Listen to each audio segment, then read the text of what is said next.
अगर आज कोई आपसे पूछे कि दुनिया की सबसे कीमती धातु कौन सी है, तो शायद बिना सोचे आपका जवाब होगा गोल्ड। लेकिन क्या आपने कभी ये सोचा है कि आखिर इस पीली चमकती धातु के पीछे पूरी दुनिया इतनी दीवानी क्यों है? आखिर ऐसी क्या बात है कि हजारों साल पहले के राजा भी इसे अपने खजाने की सबसे बड़ी ताकत मानते थे और आज भी लोग अपनी जिंदगी की सबसे बड़ी बचत सोने में ही करना पसंद करते हैं। शादी हो, त्योहार हो, बच्चे का जन्म हो या फिर मुश्किल वक्त, भारत में सोना सिर्फ गहना नहीं है बल्कि भरोसे का दूसरा नाम। लेकिन ये कहानी सिर्फ भारत की नहीं है। इसकी शुरुआत हजारों किलोमीटर दूर एक ऐसे देश से होती है जहां कभी नदियों की रेत में सोना बहता था, जहां दुनिया का पहला गोल्ड टाउन बसाया गया और फिर एक ऐसा समय भी आया जब लोगों को यकीन था कि कुछ खास चींटियां जमीन खोदकर सोना निकालती हैं। सुनने में ये किसी फिल्म की कहानी लगती है, लेकिन इतिहास के पन्नों में इसके कई दिलचस्प किस्से मिलते हैं। नमस्कार, मेरा नाम आयुषी है और आज आपके लिए मैं एक और इंटरेस्टिंग स्टोरी लाई हूँ और ये स्टोरी है गोल्ड की, दुनिया के पहले गोल्ड टाउन की और चींटियों के गोल्ड से कनेक्शन की।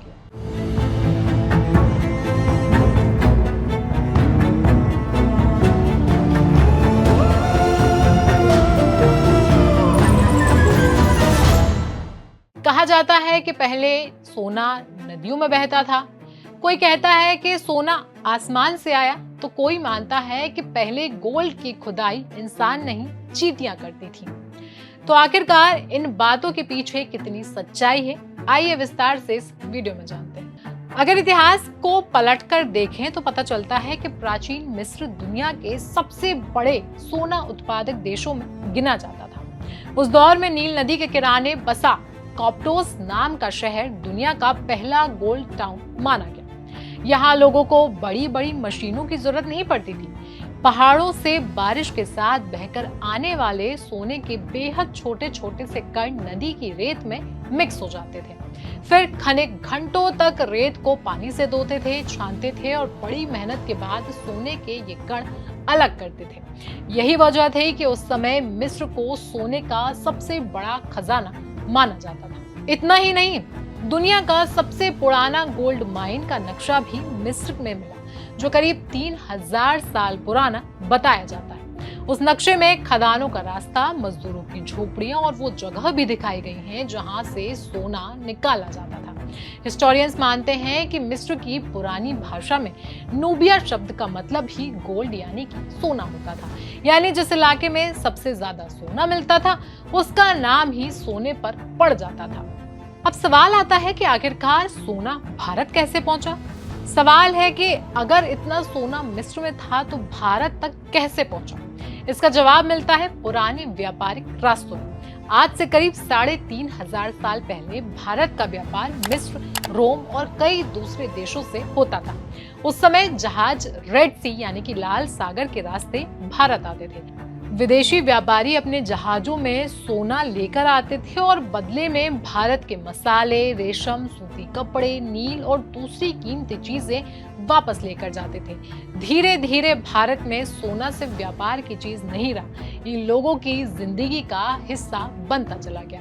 यही कारण है कि भारत को आगे चलकर सोने की चिड़िया कहा जाने लगा। सिर्फ इसलिए नहीं क्योंकि यहाँ बहुत सोना था, बल्कि इसलिए क्योंकि भारत की समृद्धि इतनी ज्यादा थी कि दुनिया भर के व्यापारी यहाँ खींचे चले आते थे। क्या सच में चींटियां सोना निकालती थी? अब आते हैं इस कहानी के सबसे दिलचस्प हिस्से पर। प्राचीन संस्कृत ग्रंथों में पिपीलिका सोना का जिक्र मिलता है। संस्कृत में पिपीलिका का मतलब होता है चींटी। कहा जाता है कि कुछ पहाड़ी इलाकों में रहने वाली बड़ी चींटियां अपने बिल बनाती थी तो जमीन के अंदर से मिट्टी बाहर निकालती थी। उस मिट्टी में कई बार सोने के बेहद छोटे छोटे कण भी मौजूद होते थे। स्थानीय लोग उस मिट्टी को इकट्ठा करते और उसमें से सोना अलग कर लेते। समय के साथ ये कहानी इतनी ज्यादा मशहूर हो गई कि लोगों ने कहना शुरू कर दिया कि चींटियां सोने की खुदाई करती हैं। हालांकि इतिहासकार मानते हैं कि ये बात पूरी तरीके से सच नहीं, लेकिन इसके पीछे छिपी वास्तविकता यही थी कि चींटियों द्वारा बाहर निकाली गई मिट्टी में कभी कभी सोने के कण जरूर मिले। भारत में सोना सिर्फ गहना नहीं, एक सुरक्षा कवच कैसे बना? दुनिया के कई देशों में सोना सिर्फ दौलत दिखाने का जरिया था, लेकिन भारत में इसकी अहमियत कहीं ज्यादा थी। यहाँ बेटियों की शादियों में दिया जाने वाला स्त्री धन सदियों से आर्थिक सुरक्षा का सबसे बड़ा आधार माना जाता है। आज भी गांवों से लेकर शहरों तक लाखों करोड़ों परिवारों के लिए सोना मुश्किल समय का सबसे भरोसेमंद साथी है। जरूरत पड़ने पर लोग बैंक से पहले अपने गहनों के जरिए ही पैसा जुटाने को आसान समझते हैं। यही वजह है कि आज दुनिया का लगभग 11% सोना अकेले भारतीय महिलाओं की तिजोरियों में कैद है। ये कई बड़े देशों के गोल्ड रिजर्व से भी ज्यादा है। इसके बाद आता है वो हिस्सा जब इंसान ने सोने को बनाने की कोशिश शुरू की। सोने की कीमत जितनी बढ़ती गई, उसे पाने की चाह भी उतनी ही बढ़ी। मध्यकाल में कई वैज्ञानिक और एल्केमिस्ट ये मानते थे कि अगर सही तरीका मिल जाए तो लोहे या तांबे जैसी साधारण धातु को भी सोने में बदला जा सकता है। इसी सोच से पारस पत्थर की कहानी जन्मी। माना जाता है कि एक ऐसा जादुई पत्थर है जो किसी भी धातु को छूते ही सोना बना देता है। सैकड़ों साल तक लोग इसकी तलाश करते रहे, लेकिन ऐसा कोई पत्थर कभी मिला ही नहीं। हालांकि इस खोज ने एक बड़ा काम जरूर किया। इन्हीं प्रयोगों के दौरान केमिस्ट्री की नींव पड़ी। साइंटिस्ट ने कई नए केमिकल सब्सटेंसेस खोजे, जिनमें एक्वा रिजिया भी शामिल है। ये एक ऐसा एसिड है जो सोने जैसी मजबूत मेटल को भी घोल सकता है। कहानी में थोड़ा आगे बढ़ते हैं और जानते हैं कि आखिर सोना कैसे निकाला जाता था। आज के दौर में तो बड़ी बड़ी मशीनें खदानों में काम करती हैं, लेकिन हजारों साल पहले लोगों के पास सिर्फ मेहनत थी। सबसे पुराना तरीका था नदी की रेत को पानी से छानना। क्योंकि सोना भारी होता था, इसलिए पानी में घुमाने पर रेत बह जाती थी और सोने के कण नीचे यानी कि छन्नी में रह जाते थे। बाद में रोमनों ने एक और तरीका खोजा। उन्होंने पाया कि पारा यानी कि मरकरी सोने को अपनी ओर खींच लेता है। पत्थरों को पीसकर उसमें पारा मिलाया जाने लगा, फिर गर्म करके पारा उड़ाया जाता था और पीछे शुद्ध सोना बच जाता था। क्योंकि आज ये तरीका बेहद खतरनाक माना जाता है और कई देशों में इस पर रोक लगाई जा चुकी है। इतिहास पलट कर देखेंगे तो पाएंगे कि ऐसे किस्से भी हैं जब लोगों ने सिर्फ सोने की तलाश में अपनी पूरी जिंदगी भी दांव पर लगा दी। दक्षिण अमेरिका में एल डोराडो नाम की एक कहानी बेहद मशहूर है। कहा जाता है कि वहां का राजा अपने पूरे शरीर पर सोने की धूल लगाकर झील में स्नान करता था। इस कहानी ने हजारों खोजकर्ताओं को जंगलों की ओर खींच लिया, लेकिन उन्हें कभी वो शहर मिला ही नहीं। इसके बाद 1848 में अमेरिका के कैलिफोर्निया में हुई गोल्ड रश ने लाखों लोगों की जिंदगी बदल डाली।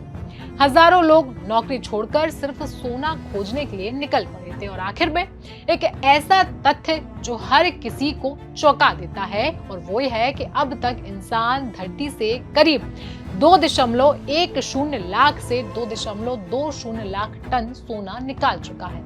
लेकिन अगर इस पूरे सोने को एक जगह पिघलाकर एक ठोस घन बनाया जाए तो उसकी लंबाई, चौड़ाई और ऊंचाई सिर्फ 22 मीटर यानी कि करीब 72 फीट होगी। यानी हजारों साल की खुदाई, लाखों लोगों की मेहनत और दुनिया भर के खजानों का पूरा सोना भी एक बड़े ओलंपिक स्विमिंग पूल जितनी जगह में समा सकता है। शायद यही वजह है कि सोना आज भी इतना खास है। ये सिर्फ एक धातु नहीं, बल्कि इंसानी सभ्यता, व्यापार, विज्ञान, संस्कृति और भरोसे की कहानी है। मिस्र के पिरामिडों से लेकर भारतीय शादियों तक इसकी चमक कभी फीकी नहीं पड़ी और शायद आने वाले हजारों सालों तक भी ये फीका नहीं होगा। सोने को लेकर ये दिलचस्प किस्से आपको कैसे लगे, आप हमें कमेंट सेक्शन में जरूर बताएं। आप अपने सुझाव भी हमें कमेंट में बता सकते हैं। मेरा नाम आयुषी था और ये कहानी आपके लिए खोज कर लाए थे हमारे साथी अंकित कुमार कटिया। आपको ये वीडियो कैसा लगा, आप प्लीज हमें कमेंट में बताएं। बाकी तमाम खबरों और ऐसे ही शोज के लिए देखते रहें जागरण बिजनेस।